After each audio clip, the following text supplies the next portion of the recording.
Hello students, welcome to the class of digital signal processing. Today we will be studying the properties of multiplication by n. We have done it, but we didn't practice any example. So first we will do the one example on multiplication by n. Then we will do the convolution property and conjugation property. So let's get started. We have already done linearity, time shifting, time reversal, time scaling, multiplication by an exponential sequence, and multiplication by n. We did the proof of that. So today we'll be doing one example in that. Okay. Okay. So this is the proof of this. You can see once more for yourself, or you can just go in the previous lecture and just see it. I'll not go through this once again. Okay, let me erase all of this. Okay.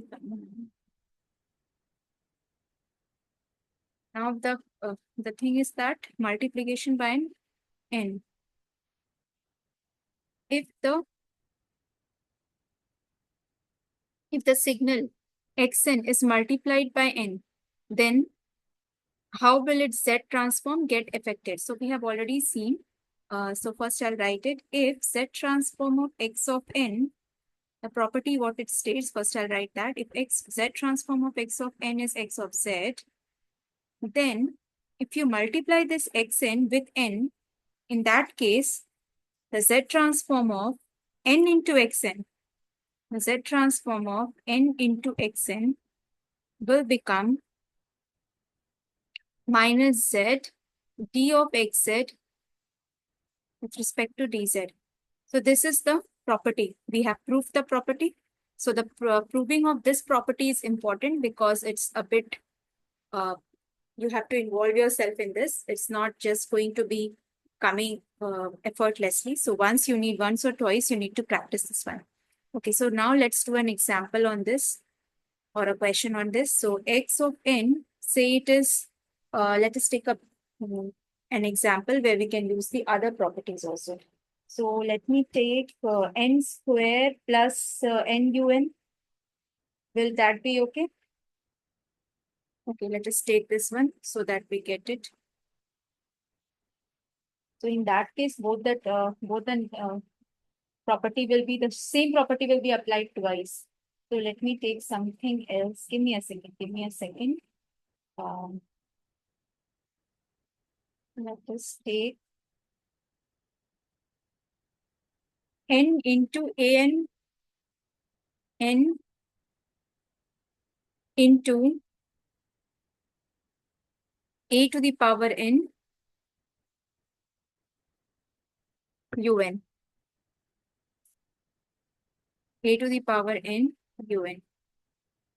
So this one. So here it is multiplication by an exponential sequence also and multiplication by n also.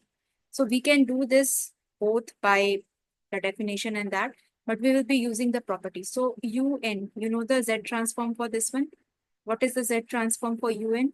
1 by 1 minus z inverse. What is the, if you multiply it with a to the power n, so this is the property of multiplication by an exponential sequence. What does that say? That you have to replace this z with this constant raised to the power of minus 1. So what does it become? 1 by 1 minus a inverse z whole to the power minus 1. Okay, so first we will write according to the property and lastly we will give the final answer. Okay, no, but here we will have to differentiate it. So let's do this one. After this, let us simplify it and make it in the smaller format. So what does it become? This is minus 1 into minus 1, that will become plus 1 and z to the power minus 1. So we can write this as, what we can write this as 1 by 1 minus a by z, and this we can write as z by z minus a. Z by z minus a. Now we are going to multiply this one with an n, with n. So this one has to be multiplied with n. So what it is going to be, will become n into a to the power n un. And now if you want the z transform of this, what you need to do is, okay, So the property states that minus z, what was our property? Let us once write the property over here. It was minus z d of xz with respect to dz. So if you do the same thing over here, then it's becoming minus z, fine. Then d of z by z minus a with respect to dz. And yes, the ROC remains the same. We forgot to discuss the ROC when we are doing multiplication with them. So in that case, since the Z transform is going to be the differentiation, so in that case, the ROC remains the same. Let's trans as that of x of z. So let us do the differentiation. So this is going to be z minus a, dz by dz is 1, and minus z, d of z minus a with respect to dz will again be 1 and z minus a whole square. So this becomes z minus z gets cancelled, and inside you have minus a and this minus z. So that it becomes az by z minus a square. ROC you will get from here. Az to the power minus 1 lesser than 1. ROC is going to be mod of az to the power minus 1 lesser than 1. So that is giving you mod z greater than a. This is the ROC. And this is your Z transform. So you use the property to get the Z transform over here. Fine. Now let us move on to the next property, that is your convolution property. First, we will be proving it, and then we will be doing a question on this. So convolution property of Z transform. First of all, what is convolution? Convolution is you are taking the multiplication by shifting the signal in time domain. So multiplying and then summing. First, you're doing the time reversal of one of the signal. Then you're shifting one signal. One signal is kept fixed. The other signal is shifted and you take the convolution. So once I will show you the convolution property very quickly. Again, with the same UN, I'm taking 0, 1, 2. So say this is 1, 1, 1. And there is another signal. If I take, say, I am taking at minus 2, minus 1, and 0. Or I am taking it at minus 1, 0, and 1. So I'll take it here, over here 1, over here 2, and here I'll take it again 1.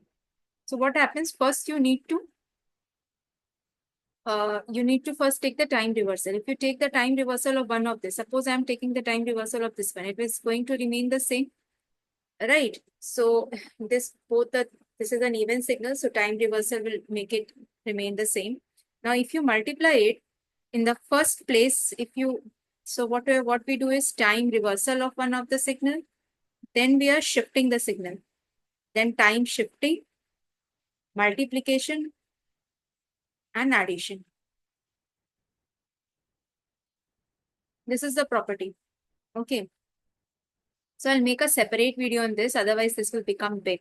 Still, what you do is see at this point, when you want to find the value at, say, this is xn, this is hn. Say this is xn and this is hn. And you are convolving both of them, right? So you are doing xn convolution of hn. And that is giving you yn. So there will be a value, first value, if you see, then this is starting from 0. This is starting from minus 1. So the first value will come at this position itself, that is minus 1. So what you are going to do is, at this position, what are the two signals? Where are the two signals coming? See, here it is minus 1, the value is 1, but here there is no value. So minus 1 into 0. It is 0. Again, at 0 we have, and here we have. So we are going to multiply it. 0, 2 into 1, 2, and 1 into 1, 1. So you are getting the signal at which point are you getting the signal? Y when you're taking this position, that you are getting the signal at y of minus 1. That is how much will you get? 2 into 1, 2, and 1 into 1, 1. That is 3. So in this way, now we will shift it this side. Now we will shift it this side to the right side. Then it is going to start from 0, 1, and it will go till 2. And then you will see that will be the value at y of 0. So this way you will get the values. This is the convolution property. We will discuss this. This is the convolution, mean convolution, that we will discuss it in our separate video. Here in case of convolution with Z transform, means what is the property and how we have to deal with it. Let us see. So if the Z transform of the convolution of two signal, if you are taking, wait a minute, not if here. If the Z transform of Xn, if the Z transform of Xn is X of Z, and the Z transform of, say, Hn is H of Z, then the Z transform of the convolution of Xn and Hn will be the multiplication of the individual Z transform, Xz into Hz. You are multiplying. This is multiplication. So what happens that in the time domain, if it is the signals are convolved, in the Z domain, they get multiplied. Keep in mind, once again, I am telling convolution in the time domain results in multiplication in the Z domain, or even in the frequency domain, it results in multiplication. So let us take one signal and okay, first let us do the proving. So proof for this one. So for this case, we are taking out the Z transform of what? Xn convolution of Z Hn. And from the definition of convolution, we will go and the definition of Z transforms. So Xn convolution Hn. So this is my signal right now. This is my signal. Xn convolution Hn. Now see, we'll write it n is equals to minus infinity to infinity. Xn convolution Hn Z to the power minus n. Fine. After that, what is the property of convolution? First, time reversal. So we are reversing this signal. We will change the variables xk into h of minus k, and then we are shifting it. So n minus k. This is the convolution. So here for convolution, we are writing k equals to minus to infinity. And this one is for the Z transform. N is equals to minus infinity to infinity. Now what we are going to do is, first of all, we are going to multiply. Again, we are going to do the same thing. Since over here, you can see that it is h of n minus k. What I am going to do is, in the next step, I will multiply it with z to the power minus k and plus k. See, n is equals to minus infinity to infinity. K equals to minus infinity to infinity. And x of k, h of n minus k, z to the power minus n into z to the power minus k plus k. Fine. Now what I am going to do is, I will take one of this. This is k. Okay. This one is k. So one of this, that is z to the power minus k, and there is one z to the power plus k.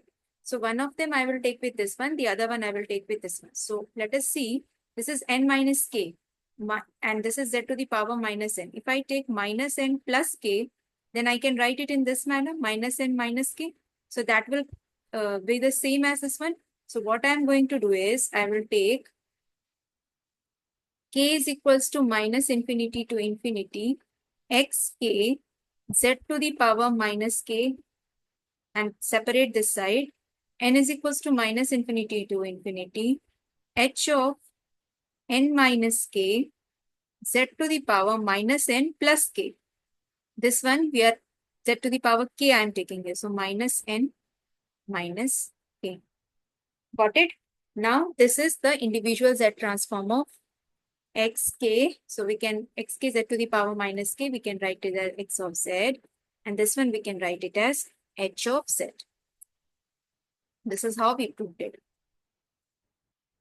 Got it? Just you have to write the definition of convolution. You have to write it in the definition of convolution. And secondly, what you need to do is interchange the summations and take the variables properly. The variables here you see, this is the major part of it. You are writing first z to the power 0. It is 1. It is multiplied. Here it is 1, right? Here it is 1. So this 1 you wrote as z to the power 0. So 0 means you can take any variable in minus and plus. So I took minus k plus k. Now, one part of this is z to the power minus k and the other part is z to the power k. One part I will put with one of the signal xk and the other part I will put. So you have to with this h of n minus k. So since you need to bring n minus k over here, I will take z to the power k with this h of n minus k and z to the power minus k I will take with this x of k.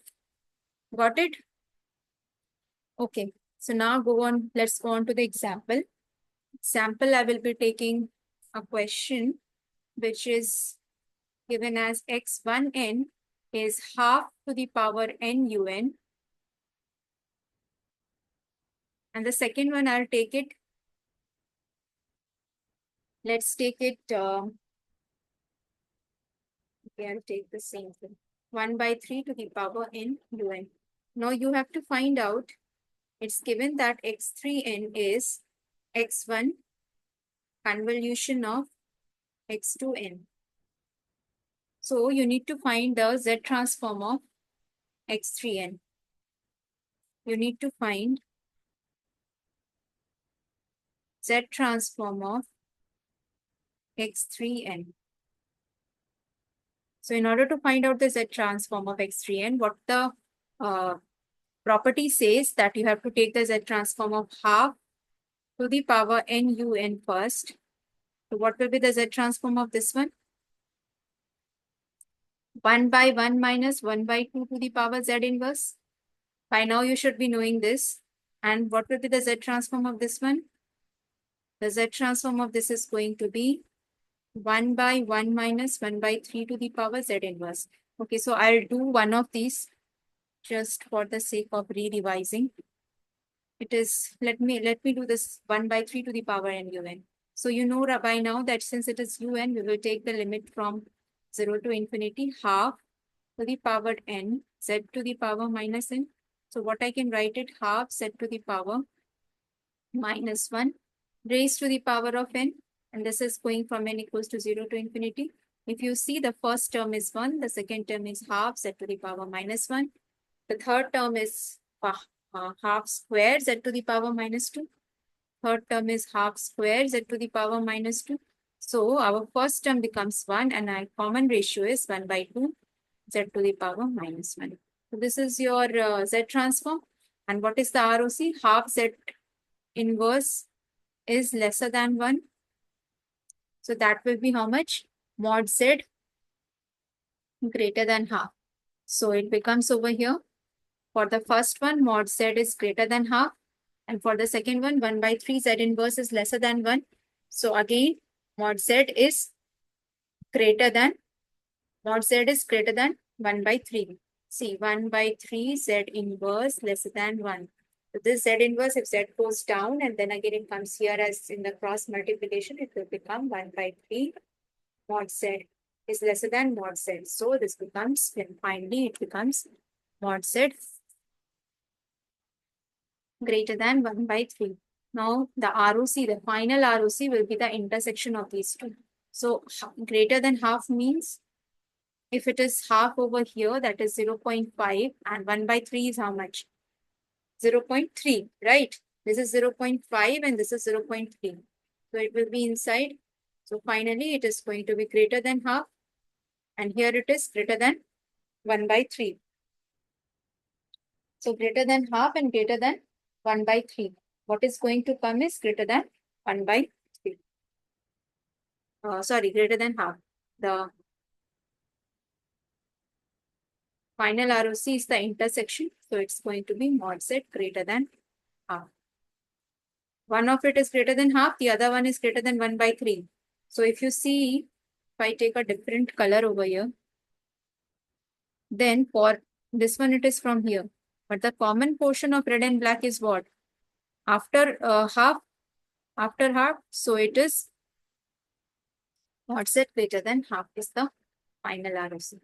So this was about the convolution property. In the next class, we will be doing the conjugation property, or we can do the conjugation property right. Okay. Let's do the conjugation property in this class. The example of the conjugation property we will be doing in the next class. Okay. So the conjugation property says that if the conjugation, let me write it, conjugation property. It says that if the Z transform of Xn, if the Z transform of X of n is X of Z, then the Z transform of the conjugation of Xn, the Z transform of the conjugation of Xn is conjugation of the Z transform of X and conjugation of Z itself. So there are two conjugation, X conjugation, Z conjugation. Now if I do the proving of this one, my signal will be this X conjugate. Okay, so let us do the proving. N is equals to minus infinity to infinity. X star n Z to the power minus n. This is the way we are going to do. Now here you see what we are going to do is, you have to understand one thing, that Z to the power, if I take the conjugation of Z and minus n, and then I again conjugate it, the conjugation removes. Or you can say, if I take the conjugation 2 times, it is equal to Z. Okay. So what I'm going to do is, I'll write it as X of n, okay, Z conjugate of minus n, and this whole I will take inside the conjugation. N is equals to minus infinity to infinity. Now this is what? The Z transform of X of Z conjugate. So I can write this as Z conjugate, and this whole is conjugated. So there is a whole conjugate over here. So we write it conjugate. This is the simple proving of this. You just need to remember the fact that if you do the conjugation 2 times, it will be equal to the original signal. Thank you. So next day we will be doing the problem on this.